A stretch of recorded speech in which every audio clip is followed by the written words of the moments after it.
In this video, we will practice the basic operators in Python. Let's take a look at these questions. This question is asking us to add the two numbers num1 and num2. Obviously, num1 and num2 are variables, but those variables store numbers. So the operations is plus, and num1 plus num2 is the operations that we need to do here, and we get another number. Now, in this example below, it's asking us to add two lists together, hard skills and soft skills. Once again, when we add two lists, we're going to concatenate these lists.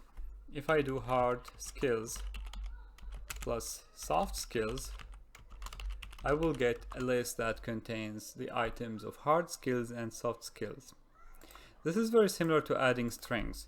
Remember when we did hello plus there in the previous lecture's exercise, we had a string, resulting string, which is the concatenation of the two strings.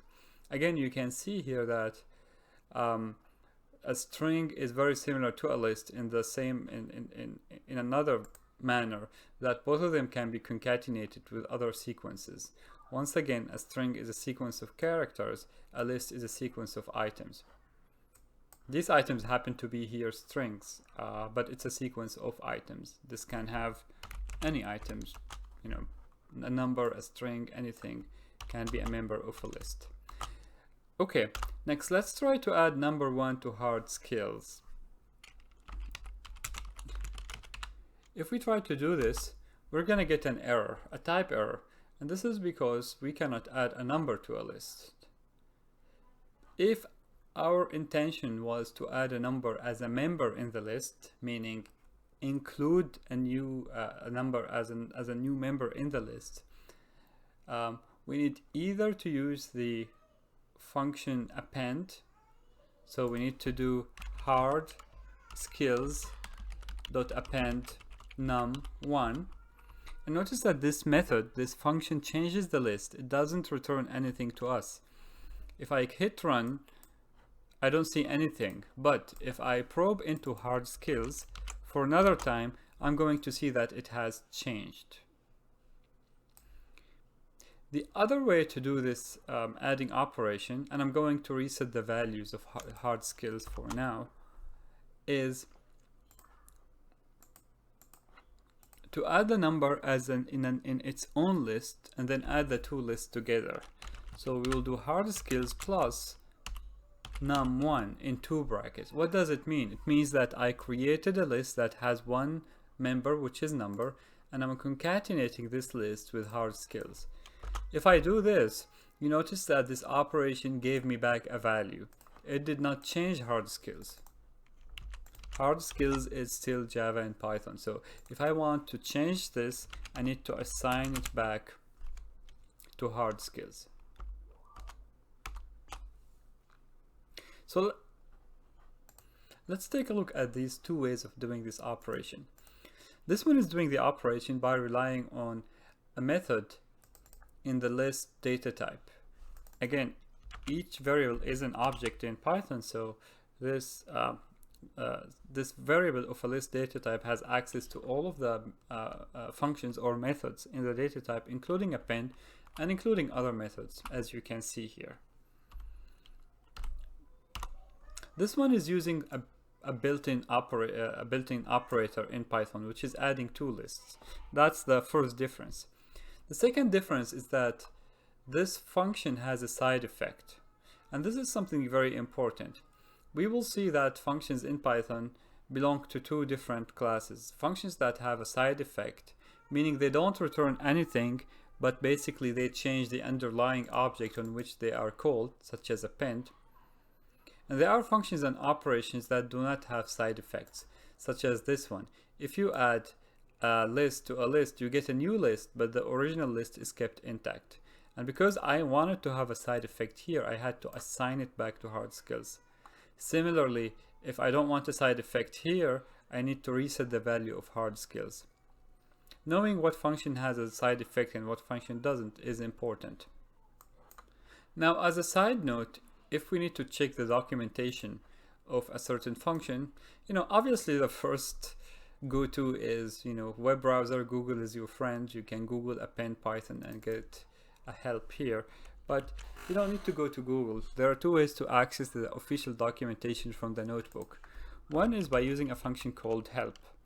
So if you do help hardskills.append, they're basically going to give you the documentation of this function, which is append object to the end of the list. The other way to get this help is to basically type in the function that you want to get help on and put a question mark here. A question mark will open the help in this kind of pop pane in the notebook itself. So there are two ways of getting help on a built-in function, as we can see here. This particular help is not very useful. It's just a one-liner help, but in general, the more complex the functions are, the more documentation they will have.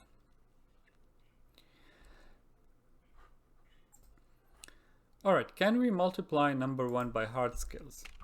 This is something we have seen also last time with a string, and it acts the same on a list. Multiplying a number with the list, it basically will repeat the list as many times as the number is. In this case, number 1 is 5, and so I repeated Java Python 5 times. Next, this one is asking us to add the two words together, word 1 and word 2. So if I add word 1 to word 2, again, that's a concatenation operation. I'm going to get a new string that contains the concatenation of the two strings. Now let's say I want a space in between. What do? Well, I can concatenate an empty string, well, not an empty string, a string with a space with the two words, and I get that one word, the space string, and the other words.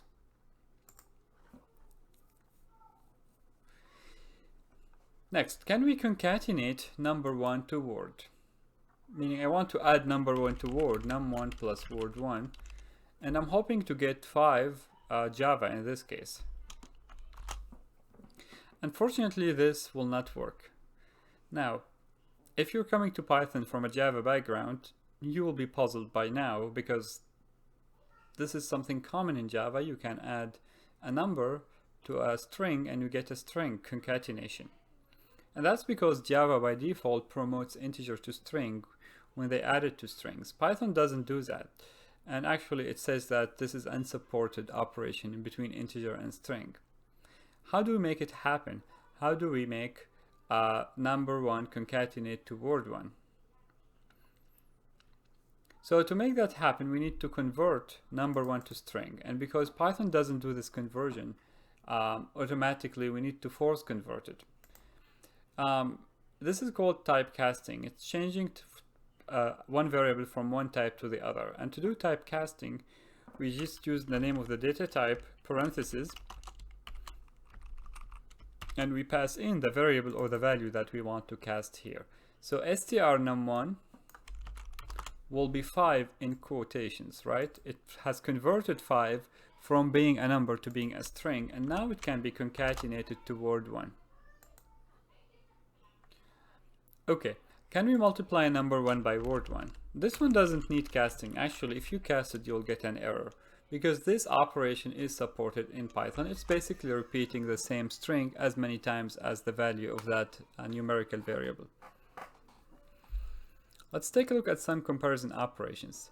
Compare num1 to num2 using equals and greater or equal. Let's take a look at num1. Num1 is 5, num2 is 7. So num1 equals num2 is going to be false,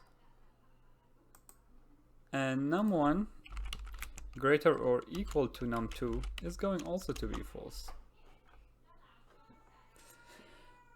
Now let's compare the two words, word 1 and word 2, using these two operations. So word 1 is Java and word 2 is Python. So if we do word 1 equals to word 2, obviously the result will be false. If we do word 1 greater or equal to word 2, we're going to get false. However, if we do word 1 less than word 2, we will get true. And what's going on in here is that when we compare two strings, Python is going to compare them using their alphabetical ordering. So basically, if you do less than the relationship would be the relationship you'll find in a dictionary. Which word occurs before the other word in a dictionary? And because Java starts with a J and Python with a P, we expect word 1 to be less than word 2. Indeed, the comparison operations are also supported for lists. Obviously, the lists have to have the same values for them to be equal. So if I do hard skill equals soft skills, I'm gonna get false here. However, if I compare let's type in hard skills here and soft skills here. Okay, if I compare them using the greater or equal, is going basically to compare these elements element-wise. So I'm gonna compare Java with presentation, Python with leadership, and 5 is not gonna compare to any. So this example is not very meaningful example. So if I do hard skills greater or equal to soft skills, I'm gonna get false, but the opposite is true. Let's take a look at a meaningful example. Let's say we have a list 1, which is A and B, and let's do list 2, which has B and B. Okay, now if I do L1 is equals to L2, that's going to be false. However, if I do L1 is less or equal to L2, it's going to compare first A to B, and A is less or equal to B, which is true, and it's going then to compare B to B, and B is less or equal to B, so we get true in this case. So Python is going to do the comparison element wise, and it's going to compare each two elements using the built-in comparison for that data type.